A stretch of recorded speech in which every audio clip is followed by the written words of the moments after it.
Ladies and gentlemen, welcome to today's video. It is overrated, underrated on various photo topics. Today I have 11 topics in front of me, which I have written zero script for. I'm just going to read them, tell you whether or not I think that aspect of photography is either overrated, underrated, and I get one adequately rated. And for those of you who have a short attention span, there will be timestamps, so you can skip around, watch what you want, skip what you don't. And you know what they say about my opinion? It's right.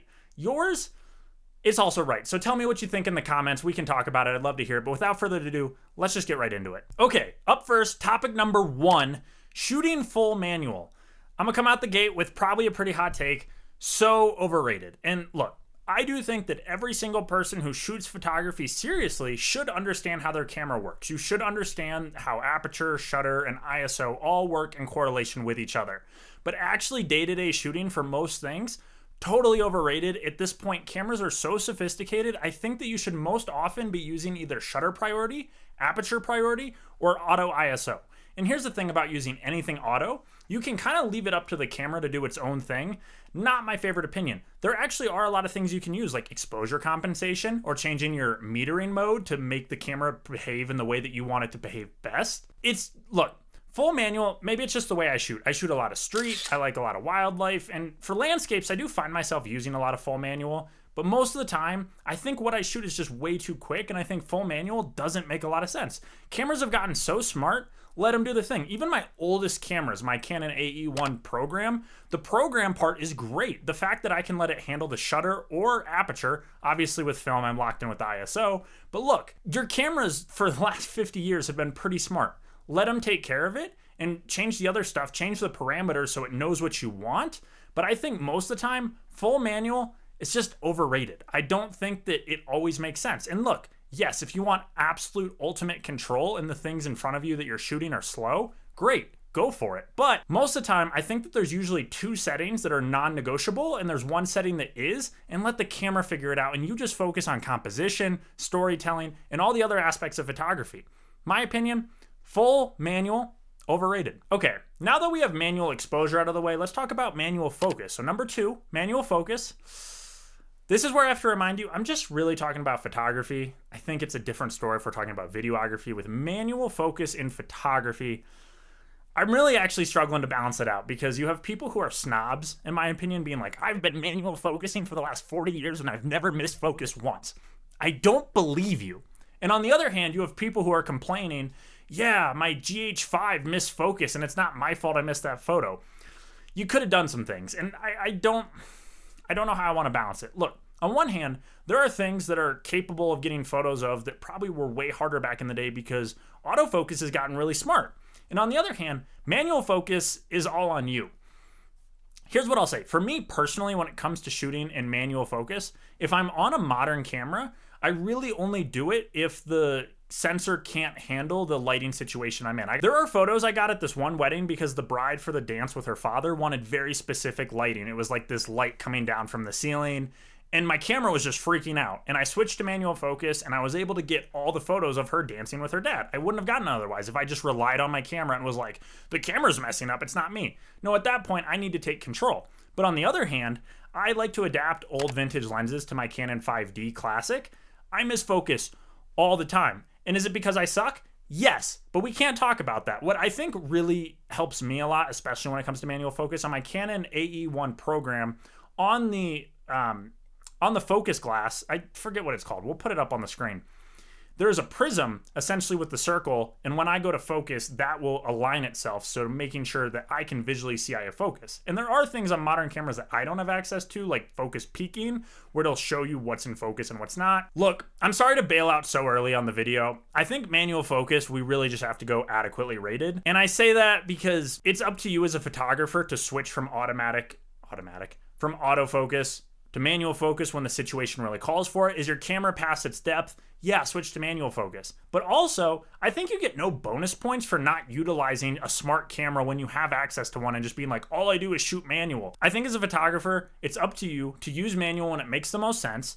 And when you're using auto, don't let the camera figure everything out. It's up to you to use the smartest focusing point that you can, whether that's a big cluster group or whether it's a single point. And on top of that, switching back and forth between servo and one shot. People who leave it on the automatic mode, look, I hope you get good photos, and if that works best for you, I'm sure it's great. But when you're using auto modes, whether it's exposure or autofocus, you should really be giving the camera the parameters you want so it can behave the best it is. It's smart, it's not that smart. It's up to you to make the creative decision. Sorry, we're only 3 into this and I needed some water. But number 3, compact premium cameras. We're talking the Fuji X106s, the Sony, whatever numbers and letters they put in arrangement to make their newest camera that's like $6,000. I don't know what it is.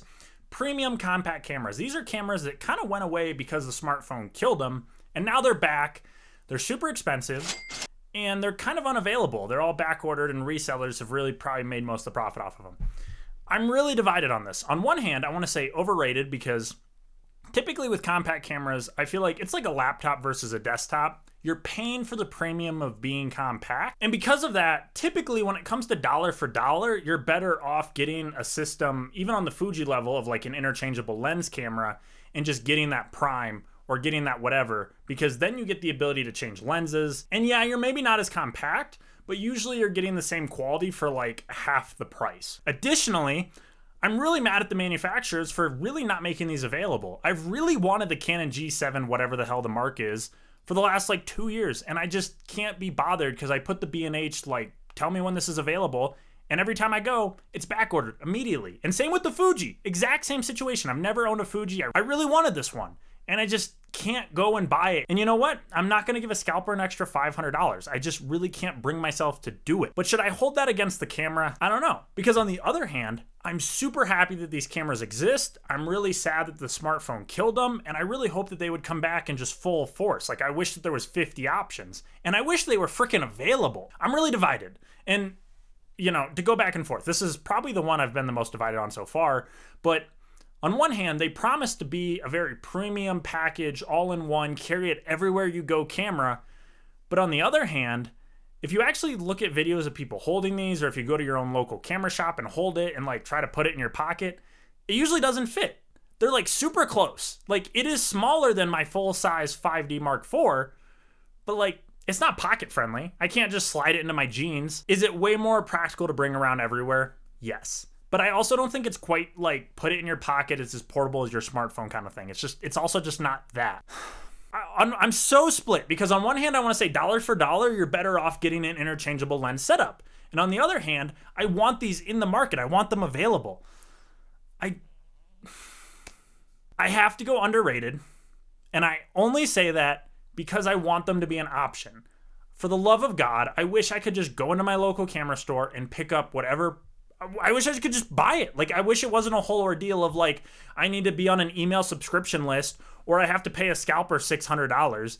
That's insane. Look, I've already said my points. I have to say underrated because I love photography at its core. I want photography to be well, alive, and thriving. And I think that means that we have a large selection of cameras to choose from. And I wish on the point and shoot level, there was more than there currently is. I would like to see more, and I'd like to see them available. But I could 100% understand you saying, they're too expensive, they're unavailable, and you're better off getting a camera with an interchangeable setup, because I think for a lot of people that probably makes more sense. And there's a level of, yes, the compact camera falls slightly short of being as compact they claim to be, and then you also get the limitation of a fixed lens. Do I stick with it? I'm so split. We're going underrated. I say that begrudgingly, but underrated. Number 4, the thing that kind of killed the small camera, compact camera industry, smartphone photography. On one hand, I'm like, look, a lot of people carry a phone with them every day, and you should actually look at it as a viable option for shooting photos. There are photos that are in my portfolio because I had my phone on me and that's what I had to shoot with, and I thought it was a good moment, and it's now in my portfolio. And look, a lot of phones even offer a RAW option now, so you get all the raw data to edit and make it look exactly how you want it to. But on the other hand, I have personally had wedding photos, not ruined, but I've had to work around the fact that you got grandma sticking their phones up in the air at a wedding because everyone's like, I'm a photographer now. And look, I don't think that's bad. I love, like I said, I love the photography industry. I would love to see more people be photographers. And I actually think that phones are a great entry point for a lot of people to go and grab a full-size camera because they are like, hey, I just love shooting photos and my phone's actually pretty competent, but I want a little bit more. And look, there's been a pretty healthy third-party app selection when it comes to getting camera apps that give you full manual control to kind of give you a stepping stone to go into your own full dedicated camera. I have to say underrated. And not necessarily because I think smartphones are the best cameras on the market. I think there are some dubious things where the fact that they use like image stacking, it's not that I think it's dubious per se, but they're compensating for the fact that their sensors are a quarter of the size of something like a point and shooter, let alone a full frame camera. And they do weird imaging things. And depending on the brand you're looking at, they sometimes do things like Samsung was straight up using images of the moon to attach it to moon photos. Like, that's too much for me. That's a little too much. But necessarily like stacking 7 images to get the best exposure in a hard light condition situation, I don't necessarily have beef with that. And the people who are a little overconfident with their phone photography, it's not the best thing, but I'm also like, whatever. The fact that there are people out there where maybe their parents aren't willing to buy them a full dedicated camera, but they have to have a phone, and so that's the only option they have, and so they go out there and they shoot photos with their phone or they shoot movies with their phone, that's phenomenal, and there's no other way you can look at it, in my opinion. The phones, as much as I don't think they're literally underrated, when it comes to this format of the video, smartphone photography is underrated. Okay, up next, number 5. This was actually a recommendation from my part 1. If you haven't seen that, I'll put it in the description, but Lightroom preset packs. And I know that's kind of a divisive topic in the community, whether it comes to overrated, underrated. You have people who are selling Lightroom preset packs who probably don't have any business selling a Lightroom preset pack, in the fact that the edits are generic or it's kind of just a hustle. And then there's also the fact of products don't sell unless there's people to buy it. Because in one fact, I can say, yes, there's scummy people pushing preset packs who probably have no business doing it, or there's not a lot of value had. On the other hand, there aren't people who are willing to learn how to use Lightroom. Like, you can't sell a product if there's no audience. And clearly there's an audience. And that's kind of what I land on of, look, obviously it's overrated. I'm not going to say it's underrated. What the hell do you think I am? Like, I honestly, if I ever do a Lightroom preset pack, it's going to be for free because I appreciate the people who watch me. But I'm also kind of just in general anti-presets even for myself. And I've had discussions with other photographers who are like, I always do the exact same steps. And maybe that's the case. But for me personally, I always find myself wanting to approach each photo on a unique level. Does it slow me down? Sure. Could I probably be a lot faster if I was more open to it? Yes. But for me personally, I just don't really find the need for it. And on the other hand, if you're someone who's in the market, seriously, it doesn't take that long to learn Lightroom. Like, just figure it out. Like, even if you get a preset pack, understand what they're doing in the settings to get the look that you're looking at, because it's just not that much stuff to control. Like, it just isn't. But you know what I will say, and this is what I really always come down to, is that there's a large range of people. I want to do photography for a career. There are people who shoot photos just for fun. And if that's fun, and you hate editing, sure. You know, use the Lightroom preset packs. I'm not going to hold that against you. Like, that's great. That's phenomenal.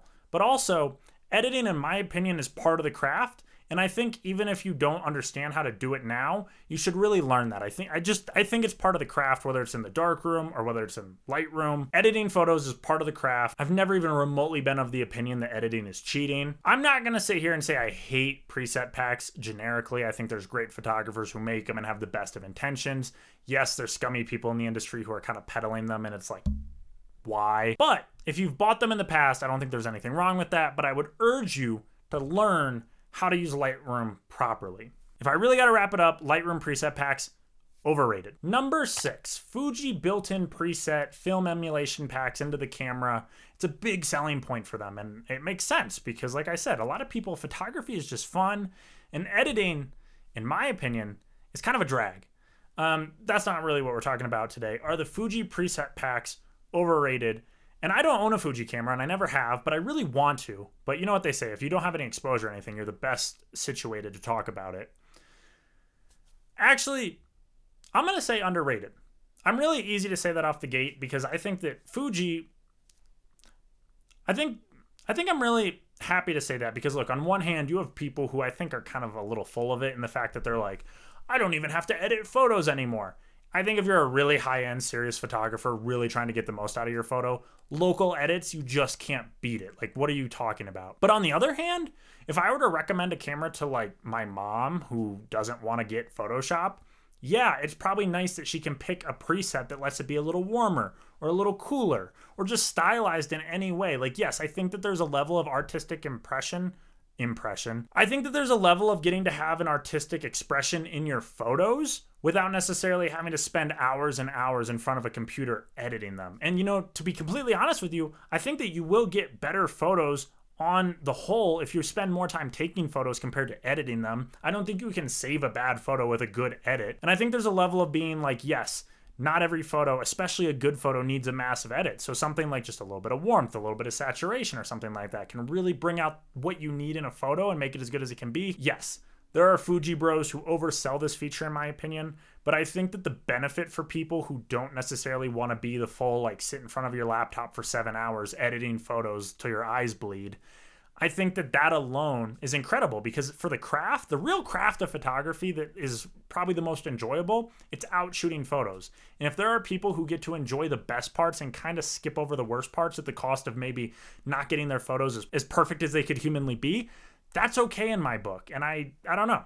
I haven't owned a Fuji camera, so my opinion is worth triple, like I said. But in my opinion, I think it's underrated, despite the fact that I think people kind of oversell it. That's the issue with this video, is it's just my opinion. Number 7, Adobe software as a whole. I think this one's pretty easy. They're overrated, but it's what I use. And I think if you're a serious photographer who really wants to push your images the furthest they possibly can, Adobe is the best choice. But I have to say overrated for 2 main reasons. One, their business model is disgusting, and I really don't appreciate them leaning into AI as heavily as they have. And on the other hand, other alternatives have gotten the best they've ever been. I've been a huge supporter of Affinity since version 1. To be completely frank with you, that is what I used to start my photo journey, and I still really support them and I really appreciate what they're doing. And although I'm not a huge fan of the Canva acquisition, I still think they haven't completely lost their soul. I think they're still doing good work out there, and I really appreciate that the latest version is completely free. And I do have to say, I haven't messed with Capture One, which I do know is a very popular alternative to Lightroom, but I do think, as much as I hate to say it, there is a reason that Adobe is kind of the industry standard. I'm gonna sit here and tell you, I don't necessarily like Adobe. I borderline hate them, but they're 100% overrated. And if you want to leave them, I think you've had the best options you ever have to leave them. I'm sorry, this one's not super interesting. Adobe, overrated. All right, number 8, composite photography. For those of you who don't know what composite photography is, this is where you take a number of different photos or photo assets and make a photo. This is where I really might ruffle some feathers. Composite photography, in my opinion, is so overrated. And look, I have to say, there are composite photographers who I follow, I support, I have financially supported them, I have bought their prints. But composite photography on the whole, I got a little beef with. I think that you guys are kind of AI before AI. And the fact that I think you guys are pretty bad about mentioning the fact very explicitly that you are composite photography. You have grandmas out there being like, oh my God, the moon's this huge and it's like over the mountains in like middle of the day. That doesn't make any sense. This is such an incredible moment you captured because it's not real. And you were out here tricking grandmas before Sora was a thing. And you know, the funny thing is I've seen people in this community be mad that their photos are accused of being AI. And like, look, you're putting the Milky Way over San Francisco. Look, there are composite photographers out there I seriously love, and I think that you guys do a very unique thing, and I actually even appreciate it when you guys go so far that it's like unearthly, like it couldn't actually be real. But it only makes me mad when you guys sell it as real photography. And I think that you guys are actually, there's some real creatives out there who are doing some really crazy, fun things. And I love to see things that are outside the box. But I'm also like, if you're taking photos on 4 different continents and putting them together and selling them like they're one image, I think that there's a little bit of disingenuousness involved in that. Like, I think that's just a little bit much. Again, there are photographers who I think really do this right and they really represent themselves accurately. But just because, I don't know, maybe this is a little harsh to me. I just think that there's people who oversell it or really just don't even disclose the fact that these were not taken in the same place. I got this Milky Way in South Dakota with no lights around me, and I took a photo in downtown New York. Like, obviously, they're not in the same place. And honestly, I think the most egregious in the community is the moon photos. Those are by far, in my opinion, the most egregious. I love you guys. I don't necessarily think you're photography. So I gotta go overrated. So to say all that and to go on to number 9 here, you might disagree with my opinion, but I'm gonna talk about focus stacking. I'm totally okay with this. For those of you who don't know what focus stacking is, this is where you put your camera on a tripod and you take multiple photos with the same spot and you essentially change your focus distance in your lens and stack those photos together in Photoshop so you get clear focus from beginning of the frame to the end of the frame. And I have to say underrated because personally, I'm really lazy. I should probably use a tripod way more than I do. I like to just like freehand and just like boop, boop, boop. If I was a better landscape photographer, I would probably focus stack more than I currently do. I'm kind of just a F8, be there kind of guy. I should probably be an F8 and take 5 photos and stack them kind of guy. I don't think this is cheating because, first off, it's all taken from the exact same spot. And that's honestly you just combating a limitation of lenses and focusing distances and not necessarily taking 2 elements of reality that were never together and putting them together. Kind of a simple one, focus stacking, underrated. I think if you don't know what that is, you should look it up. And if you don't currently use it, you'd probably get better photos if you did. Me included. And to kind of keep this theme of taking multiple photos in the exact same place, let's talk about HDR with exposure bracketing. For those of you who don't know what exposure bracketing is, this is essentially what your smartphone does, but you can do it with your full-size camera too. You essentially put your camera on usually a tripod, and you take multiple photos at various different exposure levels so that you get the most detail in the shadows, the highlights, and you combine all those photos together to kind of give you what is called the HDR effect.